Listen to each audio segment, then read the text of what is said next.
Bullied and in tears, a poor little girl asks a millionaire at a school party, "Can you be my dad for one day?" What happens next shocks everyone. The first punch didn't land on her skin. It hit her pride. Emily's crayon-scrawled Father's Day card crumpled beneath the heel of another child's sneaker. "You don't have a dad because even he didn't want you," the boy hissed, eyes gleaming with cruelty. Laughter echoed. Bright balloons floated above the schoolyard, but the 6-year-old only saw the ground. A teacher rushed in too late, gathering the kids like sheep, missing the way Emily's shoulders caved inward like a collapsing tent. She didn't cry. Not until they were gone. Alone behind the cafeteria, she let the tears fall, silent and ashamed. Her fingers trembled as she picked up what was left of her drawing. 3 figures, one of them blank where a dad should have been. That's when she saw him. A man on the other side of the school's chain-link fence, tall, suit-pressed, standing beside a black town car with mirrored windows and shoes so shiny they caught the sun like mirrors. He wasn't watching her, not exactly, but something about his stillness, his calm in contrast to her chaos, made her legs move. She wiped her face with the back of her hand and crossed the schoolyard like a soldier heading into battle. "Hey!" she called. He looked up from his phone. His eyes, sharp and calculating, narrowed slightly when he saw her. "Yes?" Emily stopped just a foot from the fence, her fingers gripping the cool metal links. "Can you be my dad?" The man blinked. "I'm sorry?" "Just for tomorrow." Her voice cracked, but her spine straightened. "There's a Father's Day thing. Everyone else has someone. It's just for a few hours. I'll sit quiet. You don't have to hug me or anything." Nathan Cole stared at her. Behind his tailored suit and perfectly combed hair was a man unaccustomed to being spoken to like this, especially by a child. "Look, I won't ask for toys or anything," she rushed, cutting him off. "I just don't want to sit alone again. Please." For a moment, Nathan said nothing. Then he tucked his phone back into his jacket. "I'm sorry, but I'm not the right person." He turned and opened his car door. Emily nodded, swallowed, and whispered, "Yeah, that's what I figured." She walked away, clutching her ruined drawing. Nathan sat inside the car but didn't start the engine.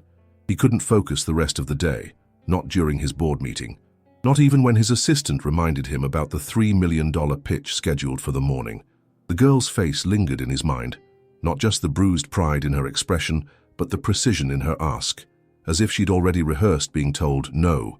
That night, he poured himself a glass of wine and stood in front of his panoramic window, overlooking the city skyline. He told himself it wasn't his problem, that the world was full of broken people and you couldn't fix everyone. But that wasn't what bothered him. What haunted him was the way she walked away, not angry, not begging, just used to it. The next morning, the schoolyard was alive with folding chairs, handmade signs, and dads pretending not to hate being away from work. Nathan didn't know what he was doing there. He wore the same suit from yesterday, his tie loose, his nerves uncharacteristically raw. He didn't check in, didn't need a name tag. He just walked across the yard until he saw her, Emily, sitting at the edge of the crowd alone, a juice box on the table and no smile in sight. She saw him, and for a moment, nothing moved. Then she mouthed, "You came." He gave a short nod and sat down beside her. Teachers glanced their way. Other dads squinted in confusion, but Emily didn't care. She beamed. Not a small smile, a full-body kind of joy that made her swing her legs under the table like she was trying to fly. The host called for the father-daughter dance. Emily hesitated. Nathan stood, offered his hand. "I don't know how," she said. "Neither do I," he replied. They danced anyway, awkwardly, beautifully. After the event, Rachel waited at the gate. She had on her work uniform, grey polo, name tag, tired eyes. Emily skipped toward her, practically glowing. "Mom, he came, he really came." Rachel's eyes narrowed as she looked up at the man behind her daughter. "You're the one from yesterday?" she asked. Nathan extended his hand. "Nathan Cole." "Rachel Bennett," she replied, not taking it. "Why?" He hesitated. "I don't have an answer that sounds rational. I was just in the right place at the wrong time. Or maybe the wrong place at the right time." Rachel's expression didn't soften. "You can't just walk into her life and walk out again. I have no intention of doing that. You already did. Yesterday." He looked down. "Fair point." Rachel folded her arms. "You want to explain this to me in plain English?" He looked at Emily, now drawing hearts on her old card. Then back at Rachel. Let me come by this weekend. I'll explain everything, if you'll let me. Rachel studied him for a long moment. Finally, she said, Saturday, noon, and you'd better not make her cry. I won't, Nathan promised. Not if I can help it. The sky was too blue that morning. Unfairly blue, like the day had no idea someone might be hurting beneath it. Emily sat cross-legged on the grass, fiddling with the edges of her sweater, eyes darting every time the school gate creaked. Laughter erupted around her in waves, dads tossing kids in the air, cheesy selfies snapped in front of handmade Dad of the Year posters, barbecue smoke curling up into the sunlight. Her name tag was wrinkled, a sticker barely hanging on. She hadn't expected him to come, not really. People said a lot of things when they didn't know how to say no. Maybe he was just being polite. She kept her head down when the principal tapped the microphone. All right, everyone, time for our father-child talent parade. Grab your parent, come up front. Let's show them what you've got. Kids scrambled into lines, gripping hands twice their size. Emily remained seated, alone, until a hush fell across the crowd.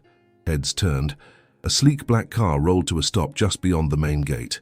From it stepped the man in the charcoal grey suit, Nathan Cole. Murmurs fluttered through the parents. Teachers exchanged raised eyebrows.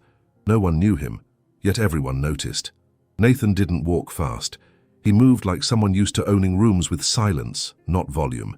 Emily stared, unsure if she was dreaming. He made his way through the crowd without hesitation, not stopping until he reached her. Then slowly he crouched down to her level and said, I believe I'm late for the parade. Emily blinked, then lunged into him with the full force of 6 years of waiting. If he felt awkward being clung to by a child he barely knew, Nathan didn't show it. He stood up with Emily in his arms and carried her to the lineup. A few parents whispered. One teacher snapped a discreet photo, but Nathan didn't notice. He was focused on Emily, who whispered directions like a tiny coach. Just walk when they call our names and smile a little, not too much. And don't step on my shoelaces, please. He nodded solemnly. Got it. No shoelace casualties. When their names were called, Emily, Bennett, and Dad, the applause was hesitant, then warm. They paraded under an arch of balloons, Emily holding Nathan's hand tightly, the two of them out of sync, but radiating a joy that was utterly in sync. Rachel arrived 20 minutes later, breathless from the morning shift she'd begged to leave early. She found a spot near the edge of the yard, wiping sweat from her brow, then froze. Her daughter was on stage, with a man in a suit, dancing. At first she thought maybe it was a teacher helping out. Then she saw his shoes, his face, the same man from the fence, the same man who'd said no, the same man who'd shown up anyway. The event wound down with ice cream, thank you speeches, and a few sloppy dad jokes over the loudspeaker. Nathan stayed by Emily's side through it all, handing her napkins and wiping her face when the chocolate dripped. Rachel intercepted them by the water cooler, arms crossed tight enough to crush diamonds. You, she said flatly. Nathan looked up. Good afternoon, Miss Bennett. I told you Saturday. I couldn't stop thinking about her, he said, voice low. And I thought, if I missed this, I'd regret it. Rachel narrowed her eyes. You make a habit of walking into strangers' lives like this. No, he said. I've never done anything like this before. Emily, standing between them, looked up nervously. Mum, he was really good. He made everyone laugh. Rachel bent down to her daughter. Honey, can you go get your backpack? It's by the blue bench, remember? Emily nodded and scampered off. Now alone, Rachel turned her full attention to him. Was this about guilt? No. Pity? No. Then what, Mr. Cole? What makes a man in a $1,000 suit drop into a schoolyard to pretend he's somebody's father?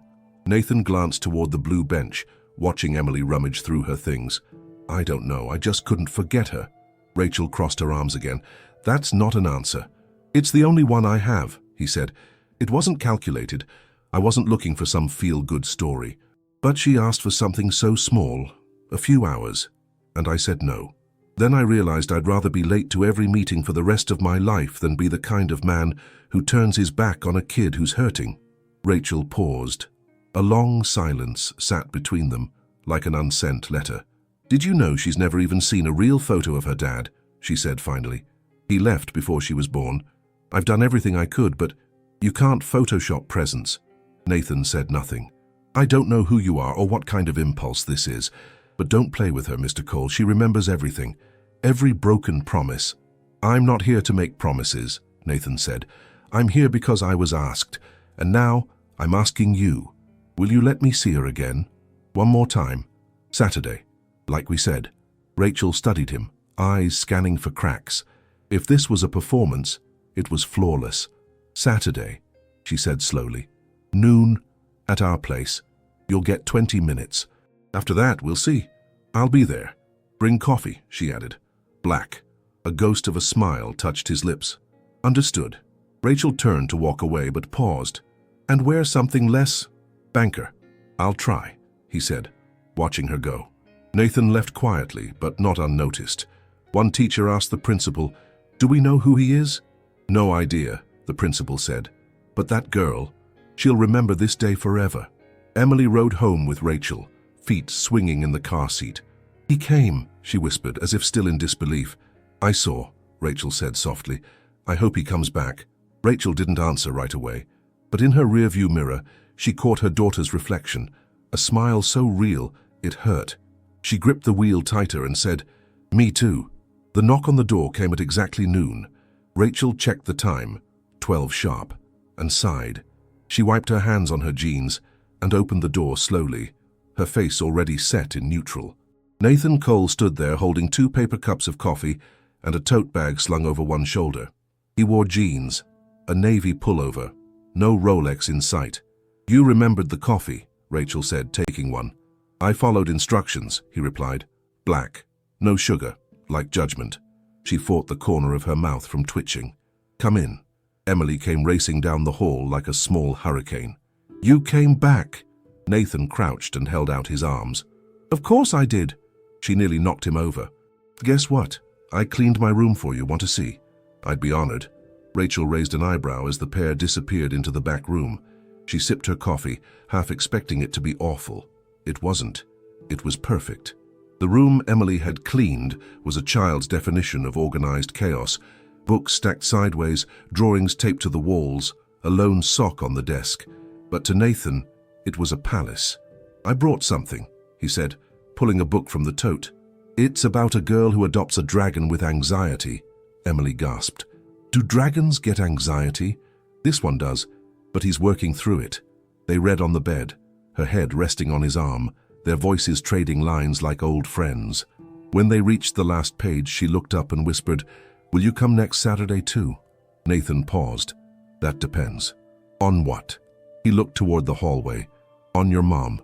Rachel leaned on the kitchen counter, sipping her coffee slowly as she watched them from the doorway.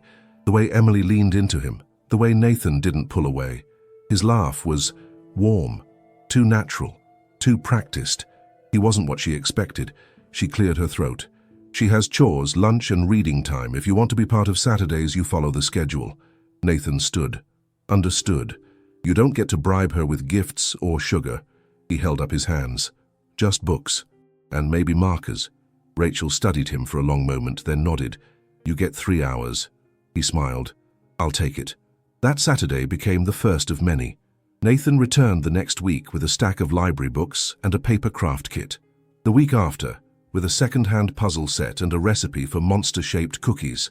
By the 4th Saturday, he knew how to braid Emily's hair and how she liked her sandwiches. Peanut butter, banana, no crusts. Rachel stuck to the background.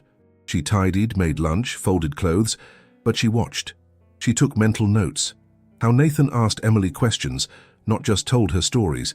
How he let her talk, even when she rambled about things like cloud shapes and cartoon characters. How he listened like it mattered. One afternoon, after Emily had fallen asleep mid-painting, Nathan stepped into the kitchen where Rachel was loading the dishwasher. "She passed out mid-orange blob," he said. Rachel didn't turn around. "She's been doing that more, sleeping better, laughing more. That's good, right?" She faced him now. "I don't know, you've only been here 4 weeks. I'm not trying to win her over. Could have fooled me." He leaned against the counter. "I'm not playing a part, I'm not selling anything." "Then what are you doing?" Nathan hesitated, trying not to disappear. Rachel stared at him, then quietly said, "She doesn't know what you do, you know, who you are." "I haven't told her anything." "Let's keep it that way, for now." On the other side of the city, in a boardroom filled with glass and marble, Nathan's absence was becoming noticeable. "Sir, I've moved your 3 o'clock to Tuesday and shifted the quarterly review to next week," said his assistant, a sharp-eyed woman named Marla who wore stress like jewelry. "Thanks," Nathan muttered, barely looking up from his phone. Marla narrowed her eyes. "You've been rescheduling a lot lately." "Just a few personal matters." "You're never personal, Nathan. That's why the stockholders like you." He looked up. "Do you have a point? You're late to your own meetings. You're dressing like a person, not a brand. People are talking. Let them talk." Marla crossed her arms. "Are you dating someone?" Nathan almost laughed. "No." "Then what is it? You're acting like someone who found God, or a dog, or a diary from his childhood." "I found a girl," he said, more to himself than her. Marla blinked. "Excuse me?" He stood. "I have to go. Reschedule anything that can't wait. Cancel what can.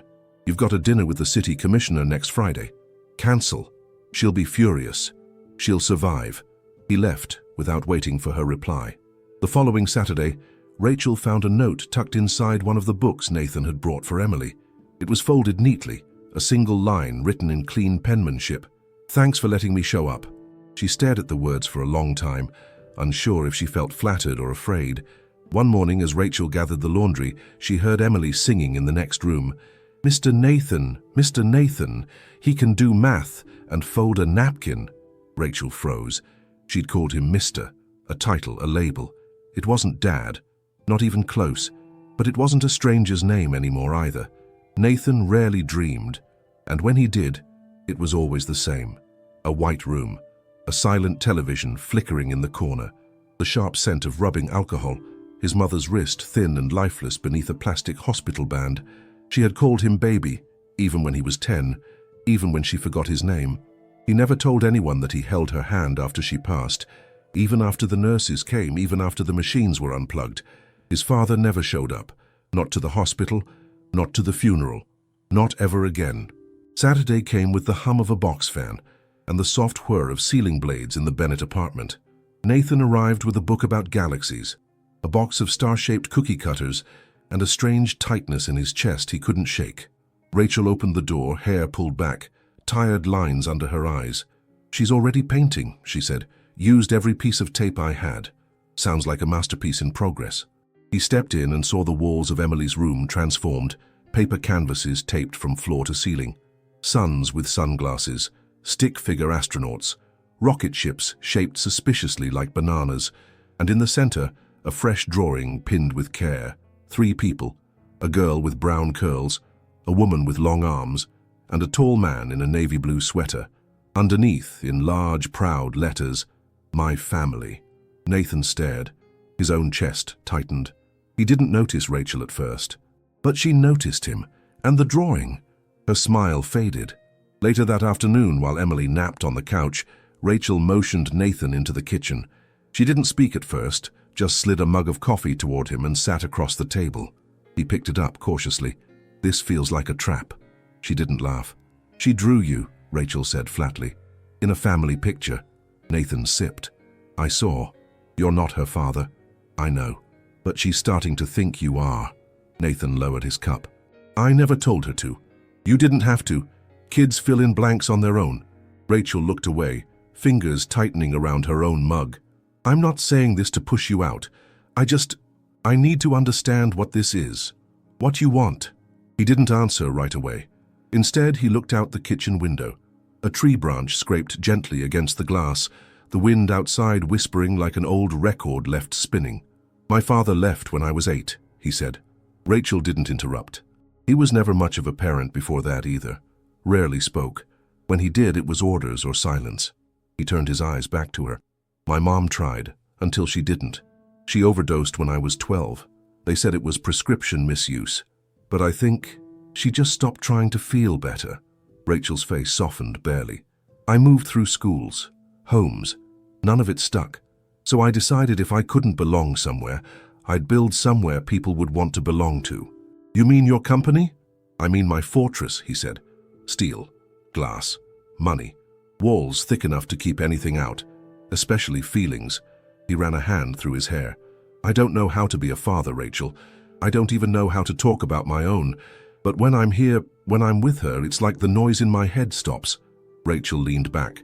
So this is therapy? No, it's possibility. She studied him. The confession wasn't polished. It wasn't designed to win her over. It was raw, real, and it scared her more than any lie could have. That night, Rachel sat beside Emily as she colored a new picture. This one of a house with 3 doors. "Why'd you draw Mr. Nathan in our family picture?" she asked gently. Emily didn't hesitate.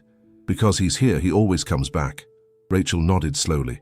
"And how does that make you feel?" Emily looked up with big, serious eyes. "Safe." Rachel blinked, trying to hold back the sting behind her eyelids. Sunday morning, Nathan returned to his world of high-rise towers and untouched granite countertops. His house was a showroom, immaculate, expensive, cold. He poured himself a drink and sat in the silence. No voices, no music, just the soft hum of electricity behind marble walls. He stared at the edge of his glass, thinking about that drawing. My family. The last time someone called him that, they were being lowered into the ground. On Monday, Rachel found herself in the teacher's lounge after dropping Emily off. A young substitute teacher leaned over with a smile. "Your daughter's amazing. She talks about space like she's been there." Rachel chuckled. "She gets that from cartoons." "And that guy, the one who picked her up Saturday, is that her dad?" Rachel's expression faltered. "I mean," the teacher added quickly, "he looked so natural with her. I just assumed." Rachel gave a tight smile. "No, he's not." But the words felt thinner than usual. That night, Rachel stared at the fridge while reheating leftovers. A crayon note was pinned beneath a magnet that read, "One day at a time." The note said, in Emily's blocky handwriting, "Mr. Nathan is funny. He makes bad jokes, but good hugs." Rachel folded it in half and tucked it into the drawer, then shut it slowly. The message blinked on Rachel's phone at 5:17 p.m. "Can you cover a late shift tonight? Executive wing and big clients coming Monday, double rate. Let me know ASAP." She hesitated. Saturdays were for Emily. Sundays were recovery. But with rent looming and the fridge low on groceries, the answer was obvious. Yes. By 10 p.m., Rachel was in uniform, walking a quiet corridor of polished floors and glass doors. The cleaning crew had split up for efficiency. She preferred it that way. Fewer questions, no small talk. The executive wing was different from the usual grime. Every surface gleamed. The silence here wasn't the result of neglect. It was intentional, controlled. She wiped down conference tables, sanitized door handles, vacuumed a rug so expensive she flinched when the beta bar touched it. Room by room she moved like a ghost, until she reached the corner office. It was larger than her apartment, a sleek desk of black marble, an empty tumbler by the keyboard, and a view that stretched past the skyline. Rachel moved around the desk, wiping fingerprints from the glass. Then she looked up and froze. Mounted on the wall behind the desk, encased in a subtle backlight, was a large framed portrait. Nathan Cole. His nameplate glinted below his image. Chief Executive Officer, Cole Strategic Holdings. Rachel stepped back, as if the frame had growled. "No," she whispered. It made no sense. Nathan, her Nathan, was always casual, calm. He brought cookies, sat on floors, wore sneakers. But here he was, tie crisp, arms crossed, eyes burning with corporate command. She scanned the room, the desk, the windows, the unobtrusive security badge access panel by the door. This wasn't a branch office. This was his company, her employer. She backed out of the room, her thoughts spinning faster than she could catch them. She'd brought him into her home, let him near her daughter, and the entire time he knew where she worked, he knew who she was, and he said nothing. Rachel didn't clock out. She didn't call the supervisor. She didn't even collect her full cart of supplies. She just walked out. Cold air hit her like a slap as she stepped into the night. The city looked different now, sharper, crueler. By the time she reached home, her fingers were shaking. Emily was curled up on the couch with a stuffed dinosaur. Rachel stood over her, gently stroking her hair. "We're going on a trip," she whispered. Morning light poured through the windows as Nathan poured 2 mugs of cocoa, one with extra marshmallows. He balanced the tray, as he did every Saturday now, and walked toward Emily's room. He knocked softly, expecting the usual call. "Come in, Mr. Nathan." Silence. He knocked again. Nothing. He opened the door. Empty bed. The blankets neatly folded. No shoes by the corner. no coloring pages on the floor. He frowned and stepped back into the hallway. "Rachel," he called. "You guys okay?" The kitchen was empty. So was the bathroom, the living room. On the dining table was a folded sheet of paper.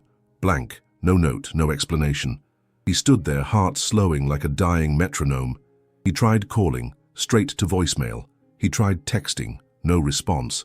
The apartment was clean, stripped of signs that anyone lived here. Gone. They were gone. He sat down on the couch, his body refusing to move. One hand clutched the empty cocoa mug. The other held the silent phone. The apartment, once so full of drawings and laughter, now felt like a crime scene, and he couldn't even figure out what he was guilty of. Rachel kept the windows down during the drive. She told herself it was for the fresh air, but really, it was so Emily wouldn't hear her cry. They left before sunrise. No goodbyes, no forwarding address. Just a duffel of clothes, a lunchbox of snacks, and the fragile silence of a decision made too quickly to undo. The new city wasn't far, a few hours south, but it felt like another planet. Smaller buildings, less traffic, a thrift store on every corner, apartments that smelled like old carpet and ceiling leaks. Rachel took the first cleaning job she could find. A motel, night shifts. The pay was half what she made before. But no one knew her here. No one knew him. And that felt safer, if not better. Emily didn't ask questions at first. She watched the boxes get unpacked. She arranged her stuffed animals on the new bed. She stared at the ceiling a lot. But after 3 days, she broke the silence. "Is Mr. Nathan coming?" Rachel froze at the sink, dish halfway rinsed. She turned off the faucet and dried her hands slowly. "No, honey, he's not." "Did he do something bad?" Rachel crouched next to her, smoothing Emily's hair. "He didn't tell us something important, something I needed to know." "Like what?" "Like where he works, who he really is." Emily tilted her head. "Why does that matter?" Rachel opened her mouth, then closed it again. "I just needed us to go, okay?" Emily nodded, but her eyes said something else, something Rachel didn't want to face. That night, Emily didn't eat much. She went to bed early, and when Rachel peeked in hours later, she found her daughter curled in a ball holding a drawing, the one with the 3 of them in it, a crayon family now torn in 2. Back in the city, Nathan didn't move for hours. The cocoa had gone cold. His phone lay dead beside him, battery long drained. The apartment still smelled faintly of lavender, Emily's shampoo. He checked his inbox. 27 missed emails, 2 flagged urgent. He ignored them all. Marla found him in his office the next morning, seated in the dark, tie askew. "You missed the quarterly debrief again." "I'm aware. The board is asking questions." "Let them." She stepped closer. "Nathan, you've never missed a meeting in 7 years." He looked up, eyes bloodshot. "That's a hell of a streak." Marla lowered her voice. "You're unraveling. Talk to me." Nathan stood abruptly, knocking over a stack of reports. "I need you to find someone." She blinked. "A consultant?" "No, a woman. And her daughter." Marla's mouth parted slightly. "You're serious?" "I'm hiring a private investigator, but I want you to make a call too. There's a name. Rachel Bennett. She worked here. Cleaning staff. She left without notice last weekend. I need to know where she went. And when you find her," he ran a hand over his face, "if she doesn't want to see me, I'll walk away. But I need to ask." Days passed. The investigator found nothing. The leasing office at Rachel's old building had no forwarding address. Her phone remained off. Her employee record listed a P.O. box that was now closed. Nathan checked his phone every morning, every night. Nothing. His work piled up like wet cement. Proposals unsigned, contracts delayed, staff bewildered by the sudden absence of structure. His empire, once engineered for precision, was now slipping like sand through a clenched fist. Rachel's new boss was a chain-smoking woman named Donna, who barked orders with a half-hearted glare. "You worked corporate," she said, squinting. "You're fast." "Just trying to keep busy," Rachel replied. Donna grunted. "You're gonna need to. We pay weekly, but hours get cut without warning. Hope you've got savings." Rachel didn't answer. She had $100 in her account. Maybe less. Emily's shoes were already too tight. Rachel was rationing cereal by the half bowl. One night, Rachel stayed late to scrub the motel's bathroom tile with a toothbrush. Her back ached, her knees burned. She found a mirror in the lost and found bin, cracked but still usable. When she looked into it, She barely recognized herself, not because of the circles under her eyes, but because, for the first time, she wasn't sure she'd done the right thing. Emily started sleeping with the light on. She stopped singing. She flinched when someone knocked at the door, just for a second, as if some part of her hoped it might be him. Rachel watched quietly, guilt a constant knot in her stomach. She told herself it was for safety, that she was protecting Emily, but it was starting to feel like punishment, for both of them. Nathan sat in a cafe one afternoon, untouched coffee beside him. A little girl at the next table spilled her juice. Her father knelt down, laughing, mopping up the mess without a hint of anger. Nathan watched them go, then opened his phone and typed, "Rachel, I'm sorry, I miss her, I miss you, just let me know you're okay. I'll go if you want, but I need to hear it from you." He never sent it. He didn't have a number to send it to. The first clue came from a careless photo. Nathan wasn't even looking anymore, not actively. He'd told Marla to pause the search, told himself to focus on work, to accept the silence. But then he opened his email late one night. Buried beneath marketing drafts and internal memos was a casual subject line. "Look who's getting big." It was from Amanda Green, an HR coordinator who used to work with Rachel before the staff reshuffling. The message had been copied to a company-wide contact list. Nathan had no idea why he was still on it. He almost deleted it. Then he saw the photo. A backyard. Faded bunting strung between two laundry poles. A lopsided cake. And right in the center, a small girl with curly hair and a too big pink crown, holding a balloon animal shaped like a dinosaur. Emily. Nathan's heart stopped. The caption read, "Visiting my cousin's daughter this weekend in Seaforth. Small towns really do have the best cake. Seaforth." He zoomed in. Beyond the garden was a two-story brick duplex with peeling paint and rusted gutters. Not a fancy place, not city life, but they were there, and they were real. Nathan booked the trip that night. No entourage, no assistant. Just him, a rental car, and a suitcase he barely packed. Seaforth was 3 hours south, hugging the edge of a foggy coastline where seagulls outnumbered tourists and the town square closed before 8. He drove slow, windows cracked, one hand on the wheel, the other clenched on his thigh. He didn't know what he was doing, only that he had to go. He arrived just before dusk and parked a block away from the address he found through Amanda's tagged social media posts. The duplex looked older in person, weather-worn, the porch slanted just enough to catch a shoe. He didn't get out of the car. He waited. 10 minutes passed. Then the door opened. Rachel stepped out carrying a bag of laundry. Her hair was in a messy bun. She wore sneakers with mismatched laces. She looked thinner, older, not in years, in weight, in worry. A moment later, Emily came out, dragging a small wagon behind her filled with books and a blanket. She was quiet. No skipping, no singing. Nathan's throat tightened. He watched them walk down the street toward the laundromat, Rachel holding the bag, Emily trailing behind. When they turned the corner, he finally exhaled. He didn't approach. Not that day. Not the next, either.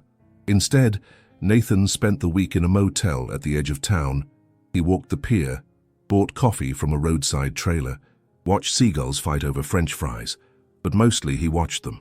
From across the street, he saw Rachel take double shifts cleaning at a local clinic. She left early, came back late. Emily walked home alone from school, head down, backpack bouncing. Sometimes they ate dinner on the stoop, just bread, maybe a bit of soup. Once Rachel looked out at the horizon for so long, Nathan thought she'd fallen asleep standing up. He realized something then. They weren't hiding from him. They were just surviving. On the 6th day, he made up his mind. It wasn't about what he wanted anymore. It was about what she deserved. Not answers, just truth. It was Saturday afternoon. The street was quiet, the air thick with the scent of salt and sun. Rachel had just returned from work, her shirt stained from bleach, a grocery bag in each hand. Emily sat on the porch steps with a coloring book and a single broken crayon. Nathan crossed the street slowly. No fanfare, no words rehearsed. Just a man with nothing but his heart in his hands. Rachel looked up and froze. Emily turned at the same time. Her mouth opened in a silent gasp. "Nathan?" she whispered. He stopped at the bottom of the steps. Rachel didn't move. Her arms dropped slowly, the grocery bags thudding to the ground. "I'm not here to force anything," he said, voice steady. "I just wanted to see if you were okay." Rachel didn't answer. Her eyes shimmered, unreadable. Emily stood. Her lip trembled. He looked at her gently. "Hey, kiddo." She ran to him. He caught her mid-leap. Rachel watched them, her daughter clinging to him, her face buried in his shoulder. She didn't stop it, but she didn't smile either. After a long minute, she finally spoke. "You found us." "I didn't mean to," he said, "but once I did, I couldn't leave without saying something." Rachel crossed her arms. "So say it." Nathan met her eyes. "I'm sorry." She said nothing. "I should have told you the truth. I didn't because I was afraid it would ruin things.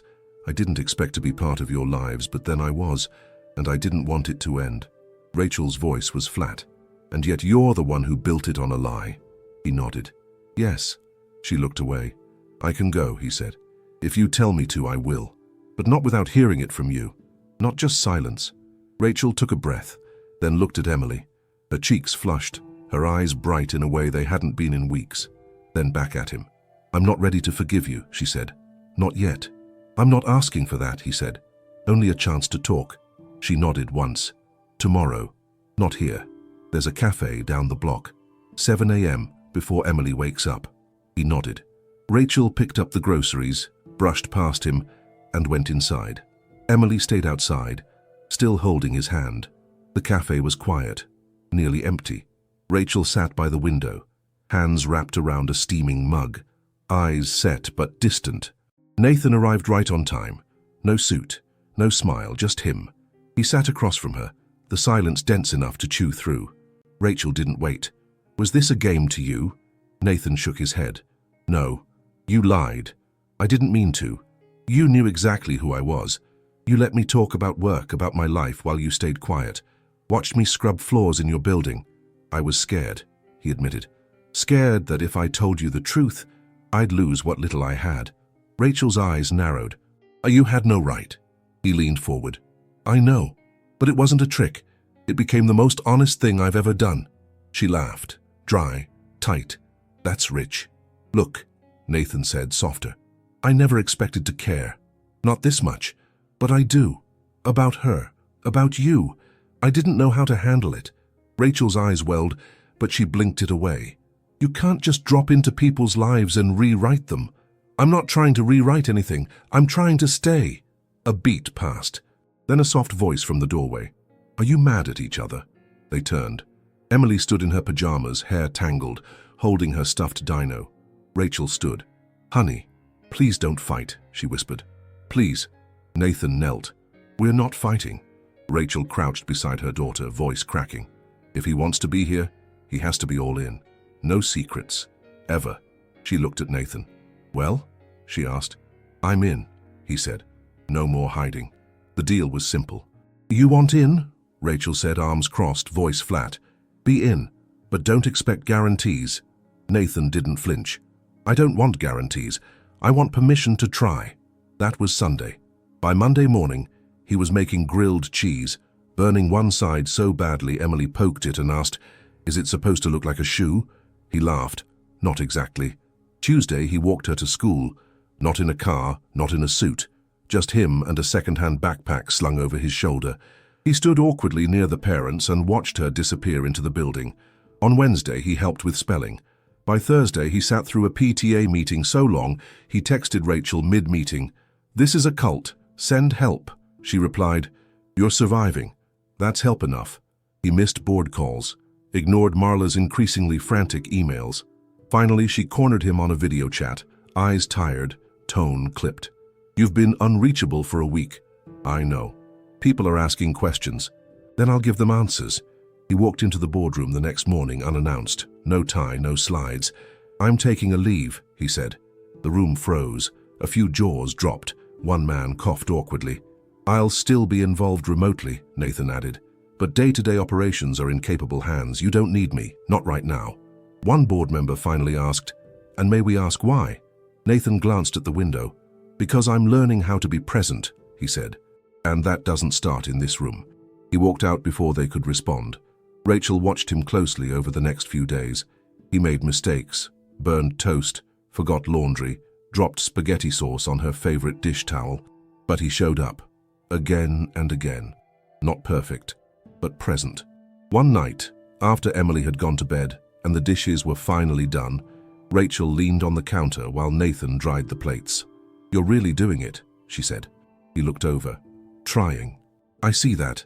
Silence, comfortable. Then Rachel added, "This still scares me." "I know." She stepped closer. "But you're here." "I am." They stood still, barely breathing. Then she kissed him. It wasn't planned. It wasn't dramatic. Just warm, quiet, real. When she pulled away, she looked into his eyes and whispered, "Don't disappear." He smiled. Not this time. The courthouse was smaller than Nathan expected. No grand marble staircase or echoing halls, just beige walls, flickering lights, and a faint smell of old paper.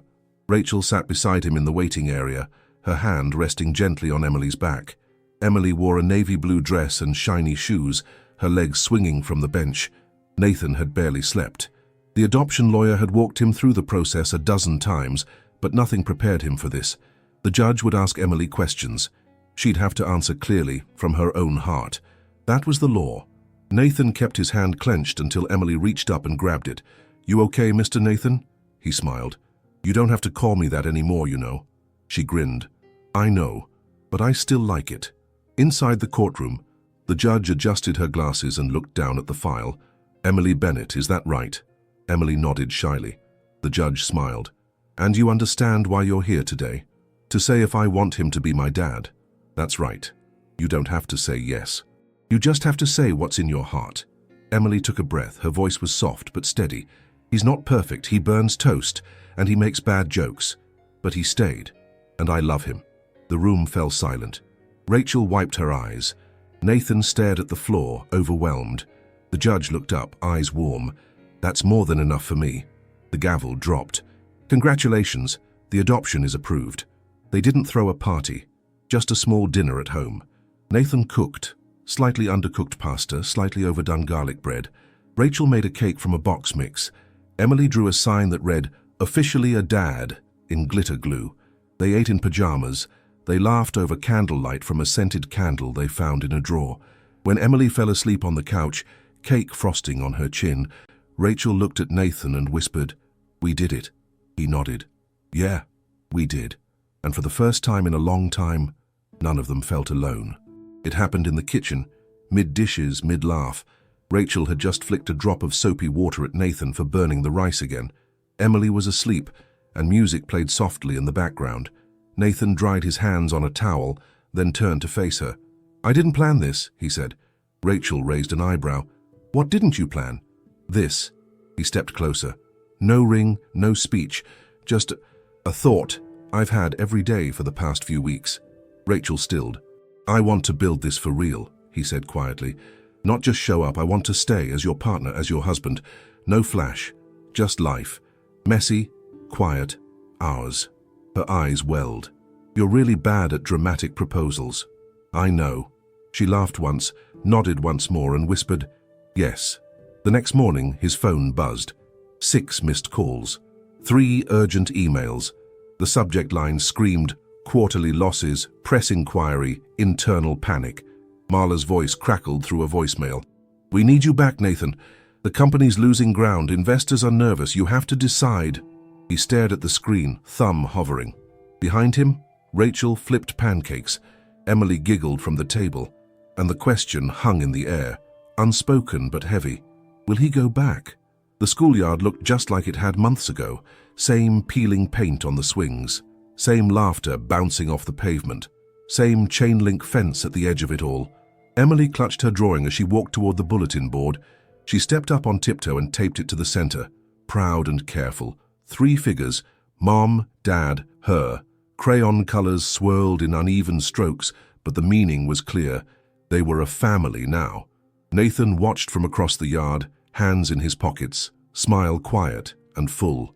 He'd turned down the company's offer that morning, not because it was too much, but because this, the walk to school, the drawings, the burnt pancakes, was finally enough. Rachel stood beside him, arms folded, eyes on their daughter. "She looks taller," she said. "She looks happy." "She is." Nathan exhaled. "You sure about this life? It's not shiny. It's not supposed to be." They shared a look. Warm, solid, real. Then they saw her. Emily spotted Nathan from across the playground. Her eyes lit up, feet already moving. She ran, fast and unfiltered, arms wide. When she reached him, she threw herself into his chest and whispered through a smile, "Thank you for not giving up." Nathan knelt to her level, his throat too full to speak. She looked at him, beaming. "I don't need to ask you to be my dad anymore," she said. "You just are." He held her close, the sun warming the pavement around them, the laughter of other children fading into the background. They stood there, just the three of them, back where it started, by the fence. But this time Emily didn't have to reach through it. This time she didn't stand alone. This time the fence wasn't between them, it was behind them. So what did you think of this story? Tell us in the comments. Don't forget to like the video and subscribe for more exciting stories like this. See you next time.